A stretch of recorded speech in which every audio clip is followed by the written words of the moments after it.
Salut les affamés de Culture G, ici Neurosynthèse.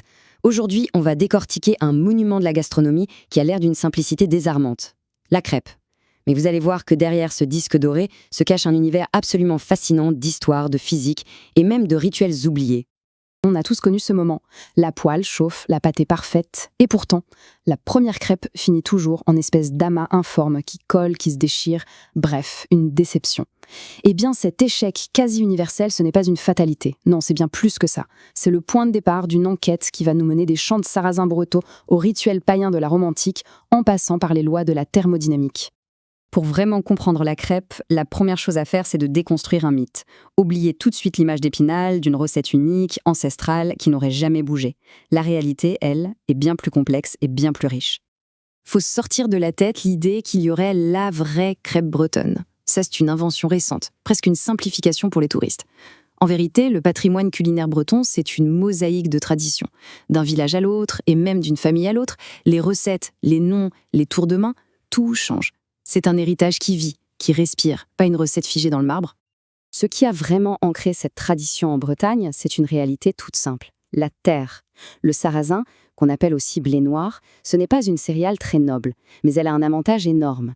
Elle pousse là où rien d'autre ne veut pousser, sur des sols pauvres, acides. Donc la galette, à l'origine, ce n'était pas un choix gastronomique, c'était une nécessité, une réponse brillante à un environnement hostile. C'est la faim, en fait, qui a sculpté l'identité bretonne. Et cette histoire, elle n'est pas juste dans les livres, elle est carrément enfouie dans le sol. Des fouilles archéologiques à l'abbaye de Landvenec ont mis au jour des galettières, des sortes de poêles en céramique qui datent du XIIIe siècle. Et le plus fou, c'est que l'analyse a révélé des traces de beurre et a prouvé une technique de cuisson à plus de 240 degrés. On a donc la preuve que la technique de la galette saisie à très haute température était maîtrisée bien avant l'invention des crêperies. Mais la crêpe, ce n'est pas qu'une histoire de survie, c'est aussi devenu un objet symbolique qui est au cœur d'un rituel que tout le monde connaît, même sans en comprendre l'origine. La chandeleur. L'histoire de la chandeleur, c'est un cas d'école de syncrétisme culturel. À l'origine, on a une fête païenne romaine, les Lupercales, qui célébrait la fécondité à la fin de l'hiver. Au 5e siècle, l'Église, très pragmatique, a absorbé ce rituel populaire pour le transformer en fête des chandelles. Et c'est bien plus tard, au Moyen-Âge, que la crêpe va faire son entrée fracassante dans cette célébration. Et son arrivée n'a absolument rien d'un hasard. Il suffit de la regarder, ronde et dorée, c'est le soleil dans l'assiette.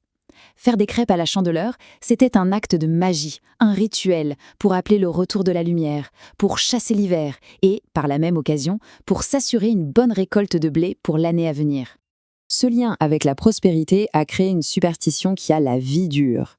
Le rituel est très précis. Il faut tenir une pièce d'or dans la main gauche et de la main droite faire sauter la première crêpe. Si elle retombe parfaitement dans la poêle, c'est jackpot. La richesse est assurée pour toute l'année. La crêpe se transforme en oracle, en boule de cristal.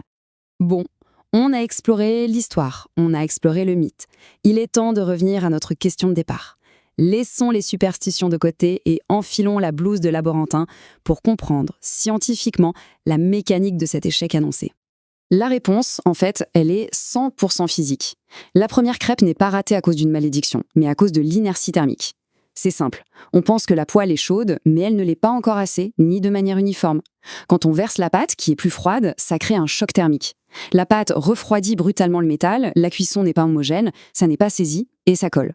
La première crêpe, en fait, ce n'est pas un ratage, c'est un outil de mesure, c'est elle qui calibre le système. Et ça nous amène à un processus chimique absolument magique, la réaction de Maillard. C'est ce qui se passe à haute température entre les protéines et les sucres de la pâte. C'est cette réaction qui donne à la crêpe sa couleur dorée et surtout ses arômes complexes, ce petit goût de noisette. Si la poêle n'est pas assez chaude, la réaction de Maillard ne se déclenche pas ou mal. Résultat, une crêpe pâle, molle et un goût fade. Le destin tragique de la première crêpe, c'est ça. Alors, comment on pirate le système ? En fait, il n'y a pas de secret, juste une méthode. 1. Laisser reposer la pâte, ça permet à l'amidon de bien s'hydrater et ça garantit une texture lisse. 2. Le choc thermique. La poêle doit être fumante pour que la pâte soit saisie instantanément. 3. Le graissage. Juste un peu.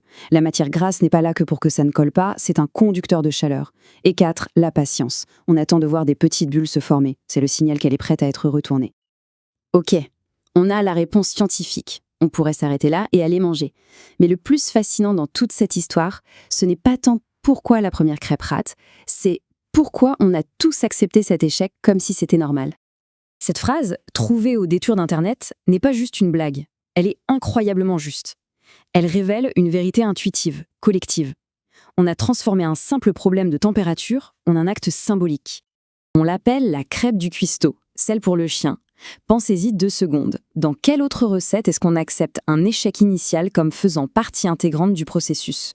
Personne ne parle du premier steak raté ou de la première frite sacrificielle. Pour la crêpe, si. L'échec est attendu, il est même ritualisé. Voici l'enjeu. Et c'est là que ça devient profond.